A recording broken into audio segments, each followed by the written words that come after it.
পার্লামেন্টে তৃণমূল কংগ্রেসের সাংসদ বলে আর কিছু থাকছে না, এটা একদম স্পষ্ট।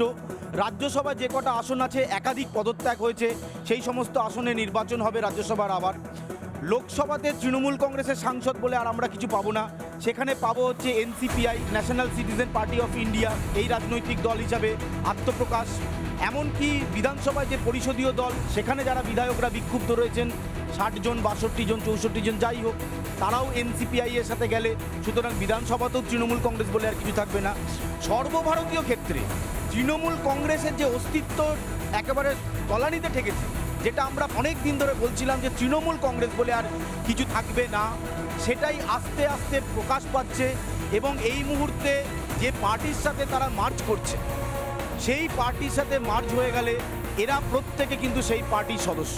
অর্থাৎ এবার যদি দাবি করা হয় তৃণমূল কংগ্রেসের তরফে সিম্বল, আমি সুদীপ বন্দ্যোপাধ্যায়ের সাথে কথা বলছিলাম, সেই চ্যালেঞ্জ করলেও অভিষেক বন্দ্যোপাধ্যায়, মমতা বন্দ্যোপাধ্যায়রা হেরে যাবেন নিশ্চিত। সুদীপ বন্দ্যোপাধ্যায়রা এক দলের ছিল, হঠাৎ বললো আমরা এর থেকে বেরিয়ে গেছি, আমাদেরকে সেই পার্টির নাম দিয়ে দাও, তাহলে স্পিকার সেটা পারেন না। সেই হিসাবে আমাদের একটি রাজনৈতিক দলের সঙ্গে যুক্ত হতে হয়েছে, ন্যাশনালিস্ট সিটিজেন্স পার্টি। 2/3 নিয়ে চলে আসাটার মধ্যে কোনো অগণতান্ত্রিক কাজ নেই, সেটাকে মেনেই এই কাজটি করা হয়েছে এবং তাতে যতগুলো সংখ্যার দরকার ততটুকু সংখ্যা পাওয়া গিয়েছে।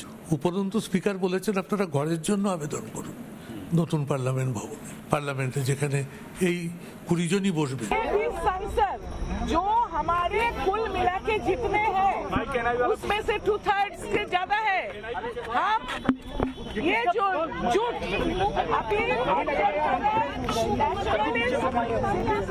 पार्टी ऑफ इंडिया से, उसके बाद क्या होगा, हम काम करेंगे राष्ट्र के लिए और प्रधानमंत्री के नेतृत्व में एनडीए के साथ हम लोग काम करेंगे। তৃণমূল কংগ্রেসের বিক্ষুব্ধ সাংসদদের নৈশভোজ দেখাতে বলবো। এখানেই তৃণমূলের যারা বিক্ষুব্ধ সাংসদরা রয়েছেন, যারা ইতিমধ্যেই ভূপেন্দ্র যাদবের বাড়িতে বৈঠক করেছে, তাদের নৈশভোজের ব্যবস্থা রয়েছে। একেবারে শুরুতে চলে যাব, আমরা এখানে দেখতে পাচ্ছি যে নৈশভোজের যাবতীয় ব্যবস্থা করা হয়েছে। রুটি থাকছে, লুচি থাকছে, মশলা আলুর দম থাকছে, তারপরে স্ট্রিম রাইস, সাদা ভাত, মুগ ডাল, আলু ভাজা, পটল দোরমার ব্যবস্থা করা হয়েছে। এখানে ইলিশ ভাপা থাকছে, আমি পার্থক্য বলবো আর একটু ছবিটা দেখাতে। ইলিশ ভাপা রয়েছে, তার পাশে মটন কষা রয়েছে এবং আমের চাটনি, পাঁপড় এবং সন্দেশ, রাজভোগ, মিষ্টি দই, এই সমস্ত অ্যারেঞ্জমেন্ট করা হয়েছে। তৃণমূলের বিক্ষুব্ধ সাংসদদের দফায় দফায় বৈঠক অনেকটাই ইঙ্গিতপূর্ণ। ক্যামেরায় পার্থসারথী রয়ের সাথে অনুপম পাত্র, রিপাবলিক বাংলা, নয়াদিল্লি।